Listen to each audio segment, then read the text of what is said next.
There's always gonna be another mountain. Always gonna wanna make it right. Always gonna be another mountain. Sometimes I'm gonna hurt you. Ain't about the faster I'll get there. Ain't about what's waiting on the other side. Oh, I have the chills. It's a climb. Yeah, what? That's for like me getting my Instagram following about it. Yeah. It was super inspiring. That's what it was about. Yeah, I forgot. Yeah, thanks, Miley, who has her areolas out and doesn't get deleted. I know. At least someone can do it. I'm jealous. She's the itty bitty titty committee. This is Ivy. And this is Gidget. And you're listening to Slut Shame This.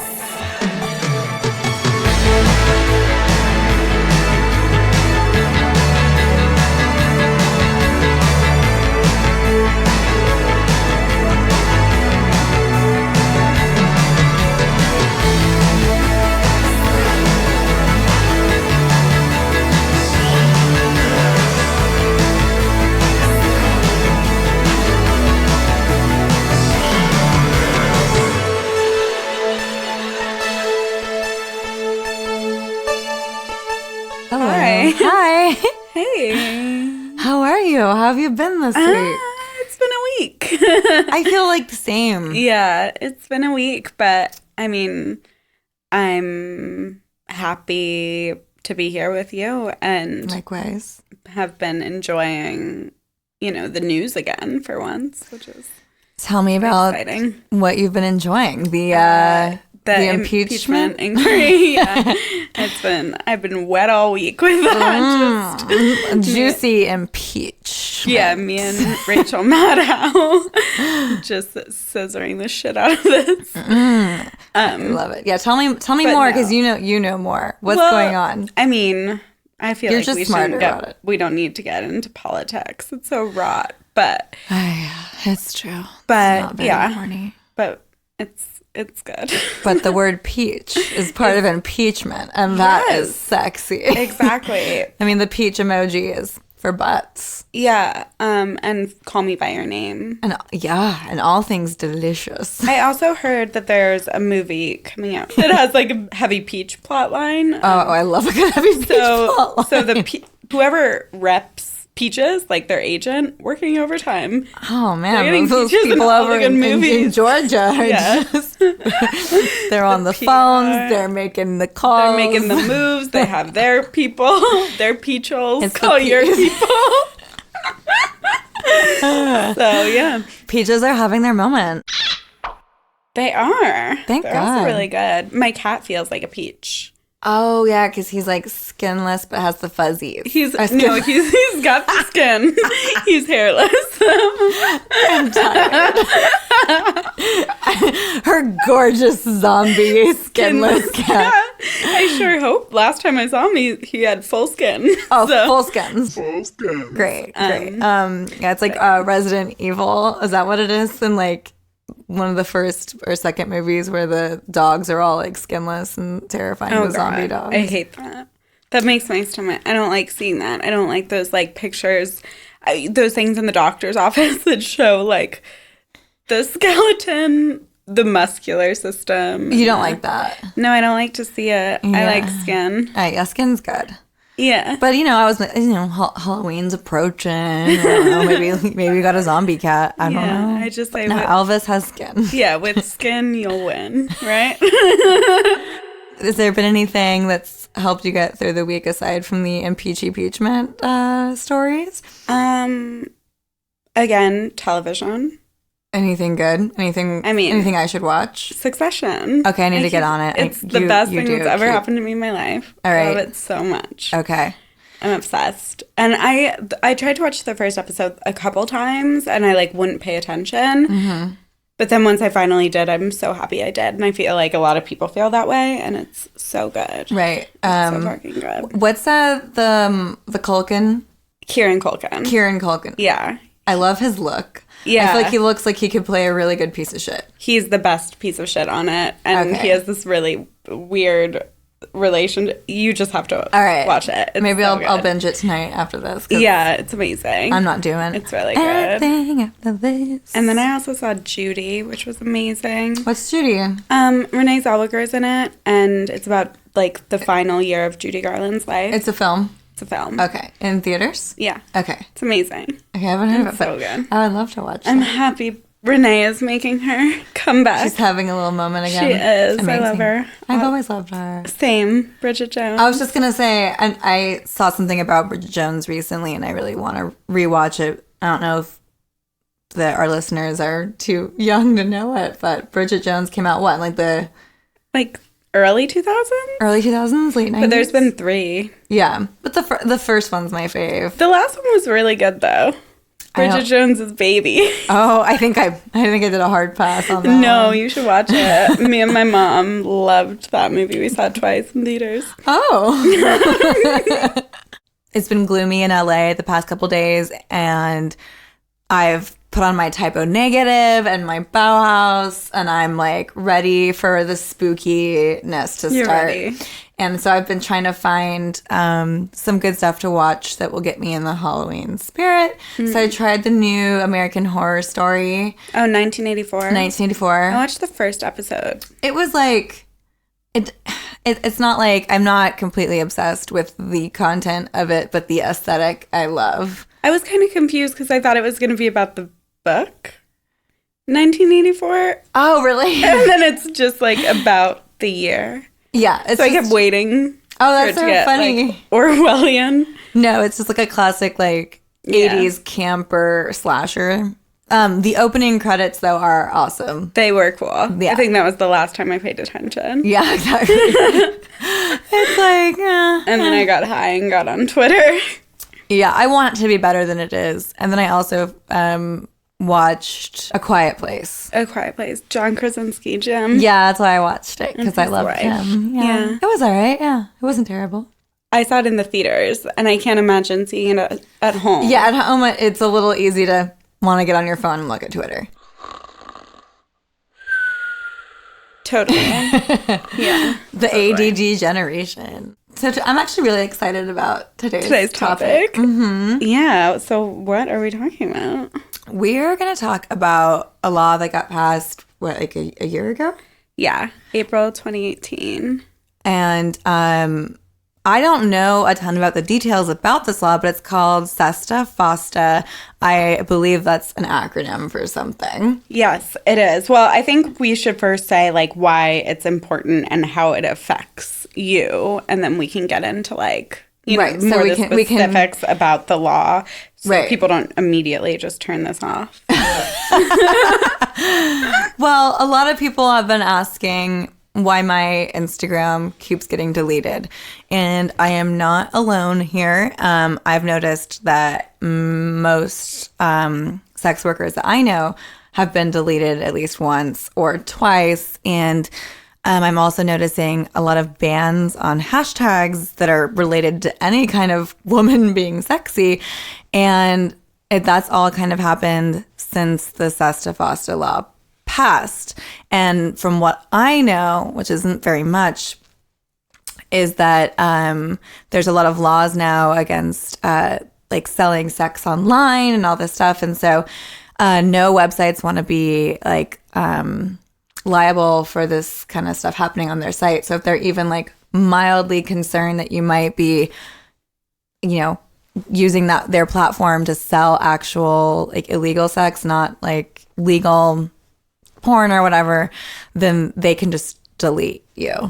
Yeah. So like you said, SESTA-FOSTA is an acronym, and it stands for 2 different bills, SESTA being the Stop Enabling Sex Traffickers Act and Allow States and Victims to Fight Online Sex Trafficking Act. So together they were House and Senate bills that were passed and then signed into law by President Trump in April 2018. And you might hear like President Trump, oh, this is some Republican anti-sex censorship thing, but it's not. It was a bill that had overwhelming bipartisan support.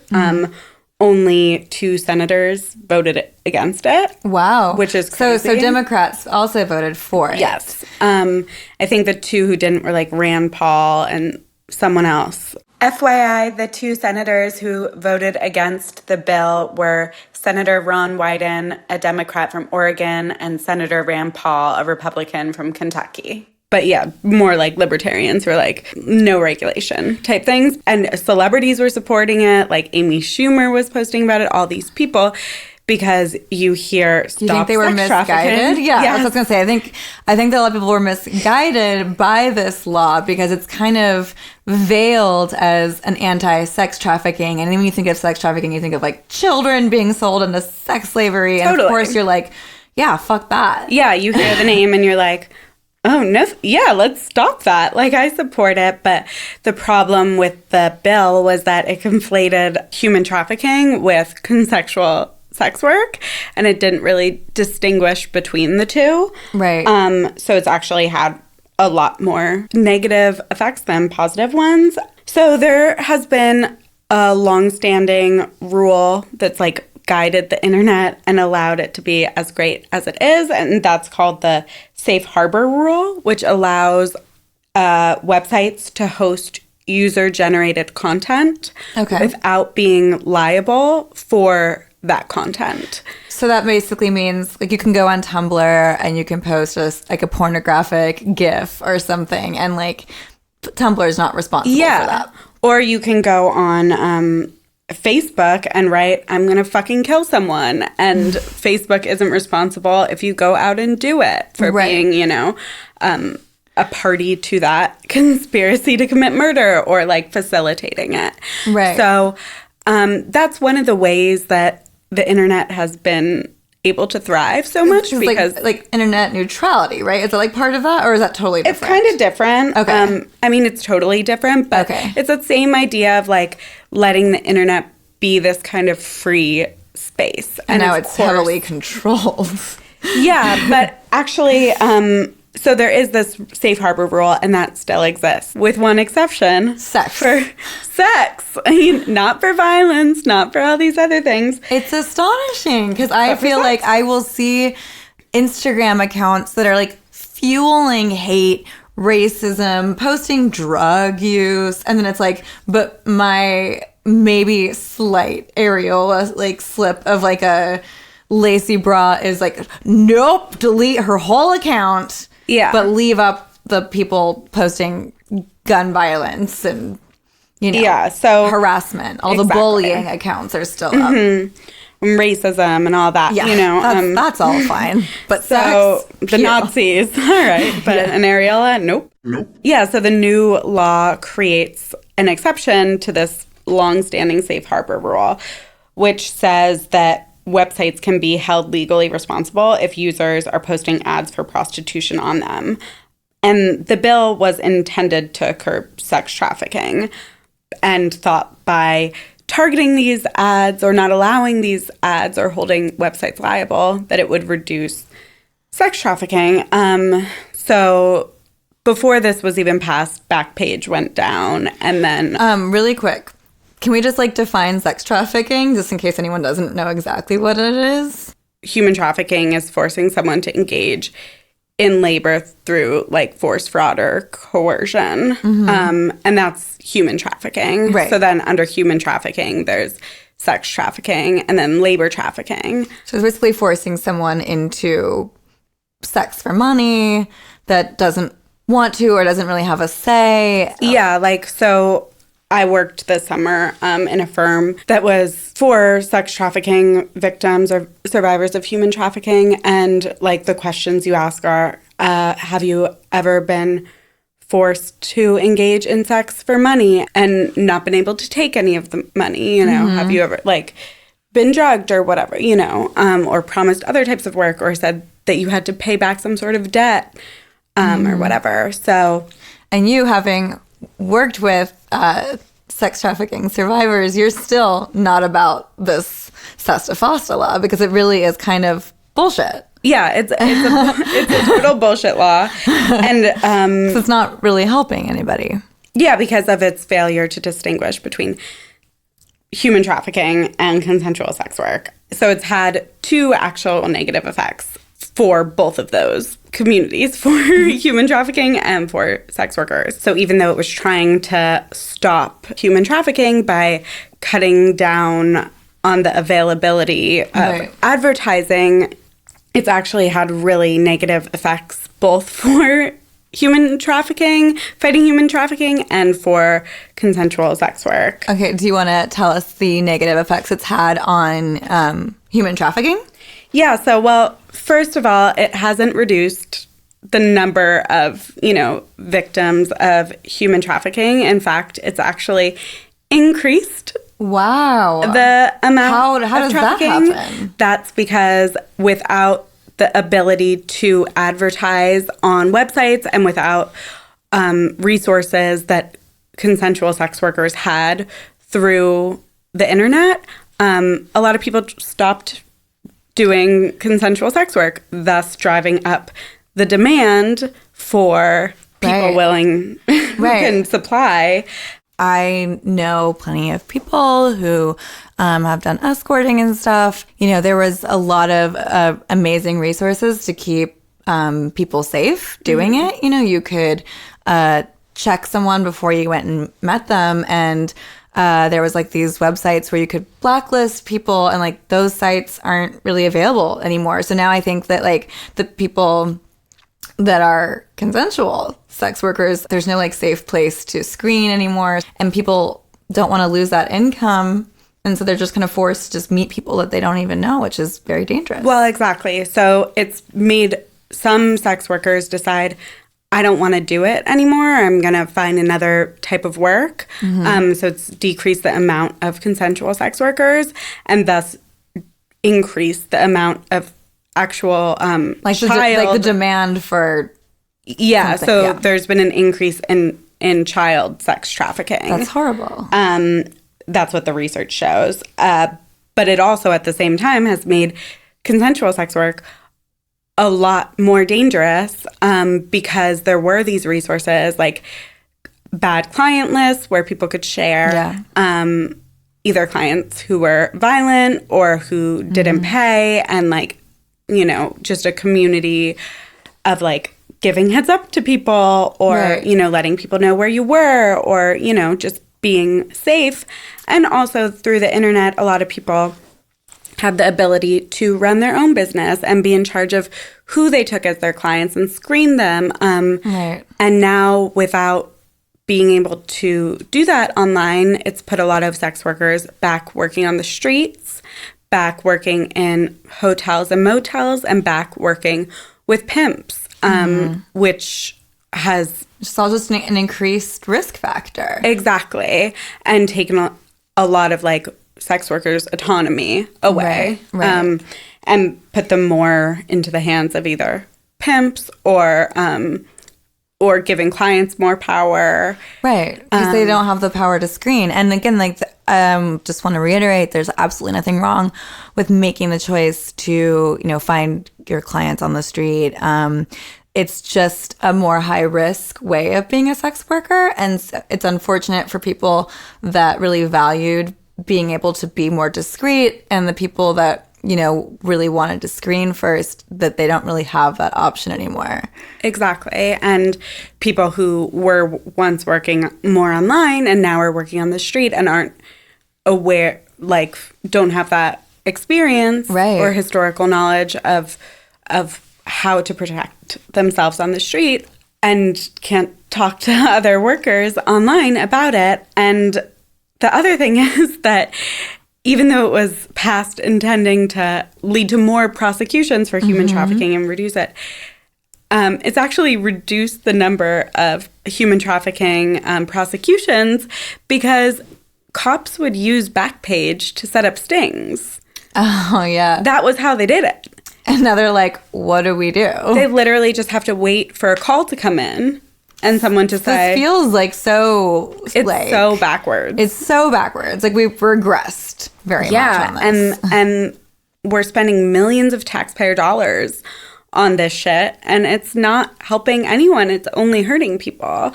And it's hurting consensual sex workers who are now working on the street and cops who are out to, you know, combat human trafficking, quote unquote, now are just like walking around on the street targeting consensual sex workers because they don't have that availability of Backpage to target actual human traffickers. Right.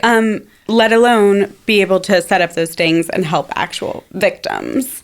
For those of you who don't know what Backpage is, Backpage was a site that sex workers could advertise on, and potential clients could go and check out their photos and their information. And as a sex worker, you could write like a bio and how to get a hold of you.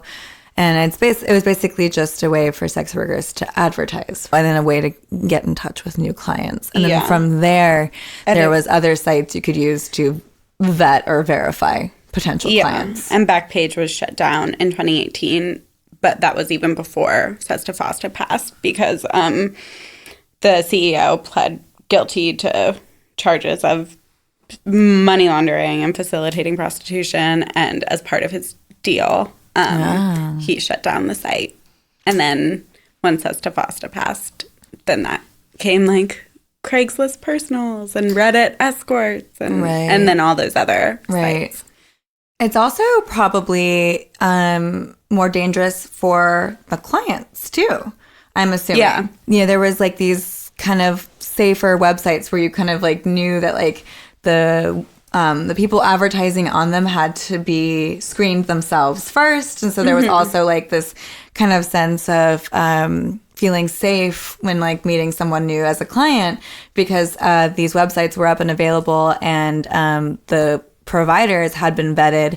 And it's probably also scary if you're someone who enjoys, you know, participating in consensual sex work as like a client, not being able to know what you're really getting into now either. Yeah, exactly. There's just no record of anything for anyone involved, which is convenient for no one. And it's not even helpful to law enforcement or the government because then there's no trail to even sniff out these human traffickers who are terrible, but there's a lot less human traffickers than there are people who are benefiting from being able to advertise and have, you know, communities of sex workers available online and visible. So to tie it back to like Instagram and censorship and stuff like that, one of the other effects of this passing is that websites are now trying to protect themselves from liability by overly censoring any sexual content because they don't want to be held responsible for posting advertisements related to sex I feel work. like Instagram has gotten, it just keeps getting worse. I had my first Instagram account as a performer as Ivy. I think I got it in 2017, and I had it for about 8 months before it got deleted. And at the time, I wasn't advertising anything. I was just posting sexy pictures. I would be like, oh, go see my new scene at Brazzers, or go see my new scene at Evil Angel. But that all was kind of like par for the course. It was kind of like what I saw in everyone else's. And I had gotten up to like 350,000 followers in 8 months, which was incredible. And I worked hard for that. And I just woke up one day and it was gone. And I still had hope when I first got deleted that I could get it back. And so you keep disputing it and you keep sending it over and over and over again. And I didn't get it back. And cut to, I'm on my third one. I'm already shadow banned, by the way. Yeah, so let's explain what that is a little more. Yeah, because people don't know what I mean when I say shadow banning. Yeah, so Instagram has two things that it does. It has these community guidelines, which are intentionally vague, and those are the guidelines by which they'll delete your account. So they will target like overtly sexual content and things like that, nipples, whatever, female nipples. Female nipples. Whatever. Yes. Things like that, and that's like how your first Instagram would have gotten deleted. Right. But now, starting this spring, they said they would start demoting, they call it demoting, any content that was inappropriate or borderline. So content that doesn't even violate their community guidelines, which are already, like I said, so vague. Yeah. Anything that's borderline or inappropriate to whomever's standards, you know, they will demote, which means they'll bury it. They'll make it so you can't search for it. You either can't search for the hashtag or the username, which is also called shadow banning. They'll make you unsearchable unless you like type in the exact name, specific name of the person. Hit search, and then the real person will still be buried underneath a bunch of their impersonators. Yeah, it's nuts. Or they'll also like demote hashtags. Yeah. So some hashtags they'll full on ban. Like they had banned stripper. They had banned like woman for a while. You know thick is thick might be banned. It's so crazy. I think I looked up. I think I was like literally looking up fitness inspiration for myself, and I was trying to find something that was like thick fit. And it was like it was no. I was like no, and I was like, and I think like even like pole dancing, pole dancer, those were all hidden. And basically anything have to do with females. If there's like a male fitness thing, it's like it's still fine. Yeah. They'll also either shadow ban or just demote hashtags, which means they'll hide content with that hashtag under other ones, under things that don't even have it. So it's basically they just bury it. Wow. And that's kind of getting around the issues they were having when they first like full on were banning stuff. It's just like, oh, it's there, but it's buried under pages and pages of other things. Like I said, I just started mine again, and I got a post get taken down that was a 3-second video of me looking longingly into the camera and pushing my fully clothed boobs together for half a millisecond. And it got taken down within 24 hours. I have more scandalous shit on my Finsta, but I think because I'm not a sex worker on there, that they're not targeting it. I have the link to the podcast in my bio on my Instagram. It's never been a problem. You had the link to the podcast in your bio, and what did it say? I got like a notification when I opened Instagram, and it was like, your link is inappropriate, blah, blah, blah. If you think we've made a mistake, tell us. And I kept clicking tell us, and then nothing happened. Yeah, and it's so crazy, and it's because I'm not a sex worker. Oh, this is what it said. It says, so this is what it said about the link. Link not allowed. It looks like your profile contains a link that is not allowed. We restrict certain content and actions to protect our community.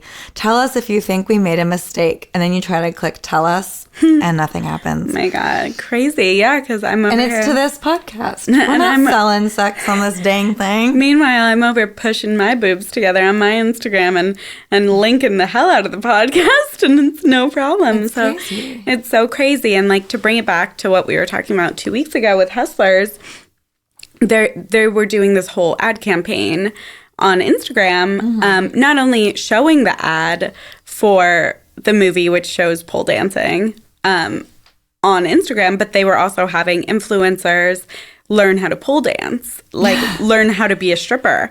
And that was like SpawnCon. That was paid advertisements on Instagram that Instagram had no problem with. Meanwhile, they actively ban and delete and shadow ban real strippers, and shadow ban pole dancer and everything. So because they know deep down, Jennifer Lopez isn't selling sex in their hearts. It's like it doesn't make any sense, because it's literally any of these influencer girls could also be low-key hustling sex. You don't know that. Yes, a lot of them do. And that's fine, but it's also unfair to everyone else that isn't actually using their Instagram as that platform. And it's discouraging because, you want to have a presence, and you want, to curate a fan following, and, or even if it's not me being a performer, but just someone who is a stripper that's happy and proud of their work and wants to show a safe for work video of them dancing. Totally. And like stripping is legal, porn is legal. It's I think it's so fucked up that prostitution isn't decriminalized. Right. You know, I say this constantly, but the sex worker community and the trafficking community are always pitted against each other. But there's a lack of understanding on the trafficking community's part that if you decriminalize sex work, you'll actually reduce human trafficking, because if more people aren't worried about being arrested, more people will consensually, as adults, engage in sex work, and there won't be a demand causing traffickers to you know, force people into slavery. Right. So it makes no sense. And then, but aside from that, like, stripping's legal, porn's legal, and you're getting censored too. So it's wild. You can't even write certain words that are porn. Like, I had something get taken down. I didn't link it, because you can't even link in captions, but it was like, I have a new scene over at Evil Angel, check it out. Yeah.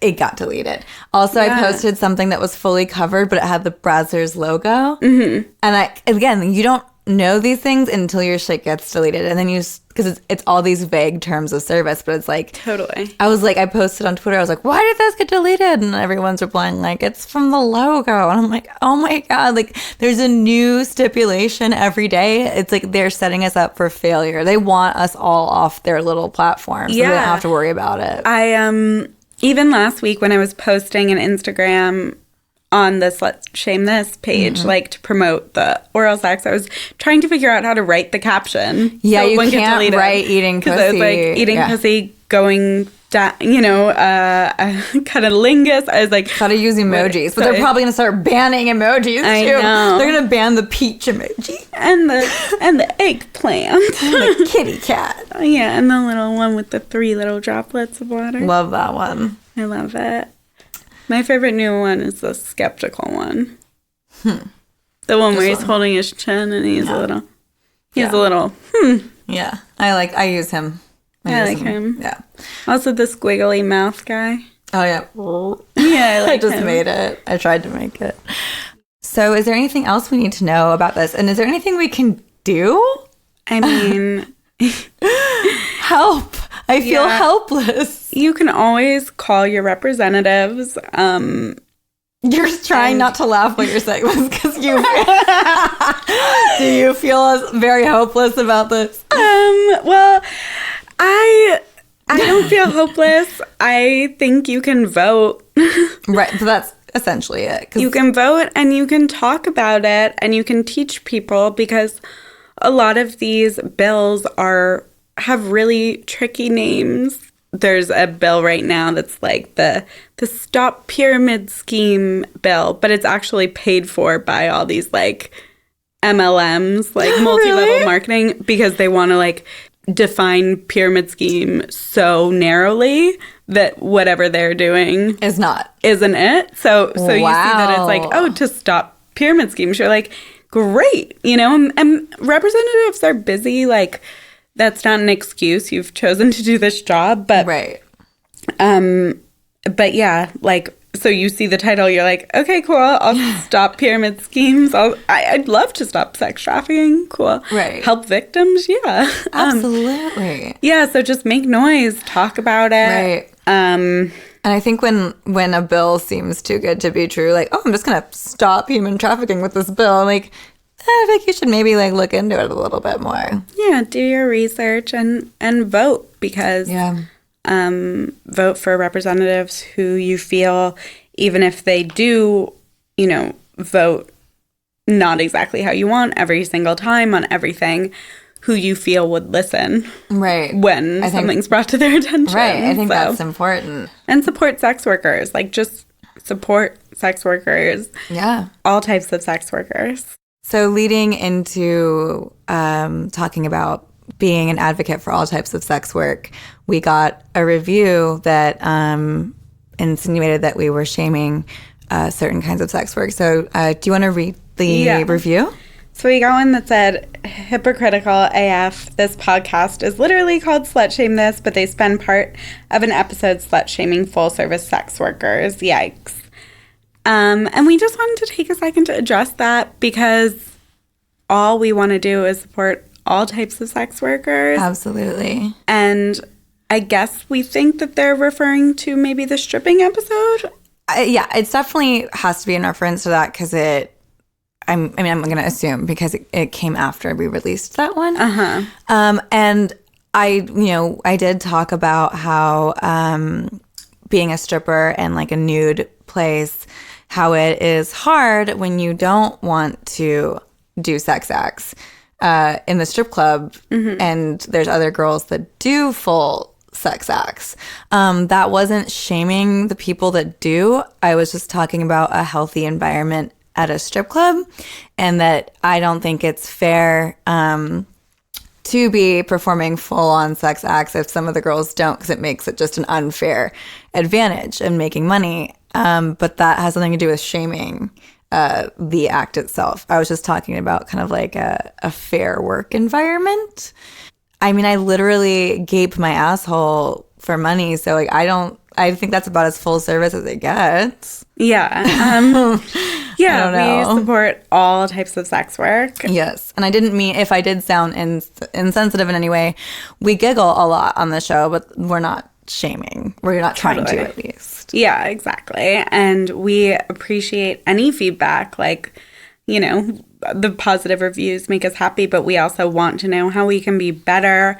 And we don't want to make anyone feel bad. No. So, and hopefully this episode makes the person heard that feel a little bit more seen or acknowledged, because I feel like you really dove into like how we need to and I'm literally dedicating my legal career to full service sex workers. So I'm an advocate, an ally. Right. I'm an ally and an Allie from Stars Born fan. That was a sidebar if I've ever heard one. Whenever I say ally, I picture the billboard in A Star Is Born that just says Allie. By the Chateau Marmont. Okay. But yeah, if you felt like we were shaming full service sex workers, we're not. If there's a type of sex worker, I think I've been almost all of them, and so I personally would never. But I just wanted to talk about a certain environment and what I think is fair for certain types of sex work and certain type of environments. But I don't believe in like a hierarchy either. Yeah, and not even fair, but just like how certain actions create circumstances for other people that might be more difficult depending on the environment. But yeah, we stand a full service sex worker, queen, king, queen. That's a king-queen combo. Whomever. A nonning, but all of the... Yeah, whatever pronoun you want to go with, whatever full to not full service you want to offer, we want to, be advocates for that. So we're here to be... Some sex, no sex. Yeah, just companionship. Yeah. Aw. Selling hugs. No, I would not do that. No, I wouldn't do it either. I don't like when rather sell a blowjob than a hug. Yeah, I wouldn't rather sell a blowjob, but I think I'd rather sell my pussy than a hug. Right. Yeah. I feel like that was really informative. I remember when you told me about a lot of this when we weren't recording, just when we were talking. It was like I've always felt the effects of it, in my own way, but I never really knew a lot of the details. So it's I think it's really interesting and important to know, because a lot of people ask me why I keep getting deleted, and I get a little bit annoyed because I don't want to keep explaining myself. So now I'm just going to link everybody to this episode. Yeah, perfect. Yeah, and it can feel like unjust or discriminatory, and it totally is. But there's just, unfortunately, no remedy, because... Which is, you're infuriating choosing to be on those websites, and... they can make whatever terms of service they want. Yeah. Yeah, and they can change it whenever they want. Yeah. So spooky. And make it as vague, or just say whatever's inappropriate or borderline, we're going to take away. But on that note, People can still be creepy as fuck in your DMs and nobody stops that shit. I know, people can still send you dicks and whatever, and it's like, this picture may be obscene, and they just like let it go blur it through. out. I'm like, where are the bots looking for the penises? It's so crazy. I know. So, because most selling of sex on Instagram happens would go in the down DMs. in the DM. Absolutely. But like, it's ripe for a dick pic. Yeah. Oh, I've got, people get messages about getting raped and stuff on there, but it's like, oh, that's fine as long as it's not a girl with her titties out. Exactly. Or a mom breastfeeding. Yeah, God forbid. Yuck. Just kidding. I love breastfeeding. All right, so I put my feelers out, and I think this is going to be something that we should do going forward, and maybe have our listeners share their weird DMs with us, so we can start crowdsourcing some DMs. That's what we want. We want you guys to start sending us your weird DMs that you receive, and we'll share them, either shouting you out or like letting it be anonymous. Yeah, you can tell us your preference, but if you want us to shout you out, we absolutely will. So I'm going to leave this one anonymous because she didn't tell me whether she wanted it or not. So we're going to go with anonymous. So this is a DM from a voodoo priest. Oh, interesting. The voices of ancestors will stand out for you no matter the noise around your life. His word will speak for you no matter what the enemy is saying. You will surely be blessed. The gods will help, keep, uphold, sustain, protect, defend, and exalt you and all yours. His hand will be around you for good. Oh, sexy. The enemy will not swallow your glory. You will not miss the best of the land. No one will steal what is rightfully yours. And you will be happy forever. You shall rise from grass to grace. From grass to grace? Yes. That's all? Yeah. That's nice. Yeah. She also said, but I don't have a screenshot, so I can't read it verbatim, but he sent her like a picture of an altar that looked a little... Ooh, creepy. A little bloody. And said like, oh God, for you. That's a little more disconcerting. Yeah. Yeah. That's creepy. We have a pig ritual coming up with that guy. No long pigs for us, baby. No. Oh, that's weird. It's super weird. But I appreciate the creativity. Me too. Grass to grace. And wait, who is the enemy? I'm wondering in this scenario. Probably any other guy that wants to fuck her. The enemy won't drink your juices or whatever it says. Yeah. The enemy will not swallow your glory. Only friends swallow your glory. What about frenemies? I think that's worse than a straight up enemy. Yeah. Yeah. Bitter. I'd rather an enemy bitter swallow taste. my glory than a frenemy. Right? Yeah. But but you know what? She won't miss the best of the land. No. Wow. And she will rise from grass to grace. That's my favorite part. That's gonna be my next caption on Ivy, so I don't get deleted. Yeah, from grass to grace. You might, even for having ass in the word grass. I know. You could. So we really want to crowdsource your guys' crazy DMs too, because we don't always get the craziest ones, and I love hearing stories about DMs. So DM us your DMs. Just slide into the Slut Shame This DMs, send screenshots, and we will save them to our little Slut Shame This DM folder, and just let us know whether you want it to be anonymous or not. Yeah, because if you don't, we'll shout you out too. Yeah. Who doesn't love a little shout out? Should we read a happy review? Let's do it. Okay, so we love reviews, guys. And so if you guys have an Apple Podcast or iTunes account, rating and reviewing and subscribing to our podcast really helps determine the continued success of this podcast. So it means so much to us when you guys take the time to write a little review and give us a rating, and we really appreciate that. So let's read a new positive one. Okay, this one is from Kendall Lee. Funny, sexy, fresh, and smart. I absolutely love this podcast. Ivy and Gidget are hilarious and extremely informative. Makes me feel like I'm drinking wine and talking with my girlfriends. I love how open they are, and the guests have been relevant to the topics and entertaining. Highly recommend. Thank you, Kendall Lee. I got through it with my... You got it. I got there. You got there. Thank you. Yeah, we love your reviews, and we want your thoughts and suggestions and comments.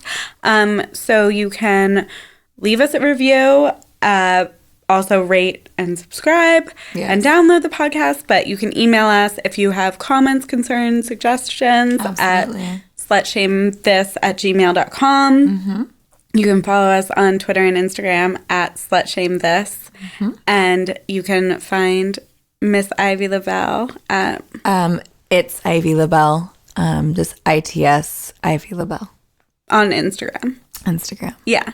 So you can help her get back up to those hundreds of thousands. Never going to happen, I don't think. But, let's just give it a shot anyway. Miley Cyrus would say it's all about the climb. Oh. And you're on Instagram as... feel it. This dream I'm dreaming. Okay. I think my Instagram's private again. Oh, never mind. If you got in, you got in. Follow me. I might... It's a fun little game. You're all about the games. It's like, ooh, maybe you can follow me, maybe you can. Maybe I'll let you, maybe I won't. It's Gidget the Fidget. You can follow my Twitter, but... All right. Well, thank you so much for being so informative. I really enjoyed hearing all of those details I didn't understand and know about SESTA-FOSTA. And I hope that the listeners also were able to take something home with them about it and maybe have a little more sympathy for the sex workers out there they see struggling on socials. And support your sex worker friends. Yeah. Be loud for us, because sometimes when we're being loud, people don't want to hear. Yeah, totally. But also don't out your sex worker friends who don't want to be outed. Yeah. Yeah, you don't need to call them by name. Yeah. So yeah. That's the other thing. But yeah, toodaloo, we do. Ah. Good night. All right. Bye. Bye. See you later. On another time. I'm trying to think of the climb.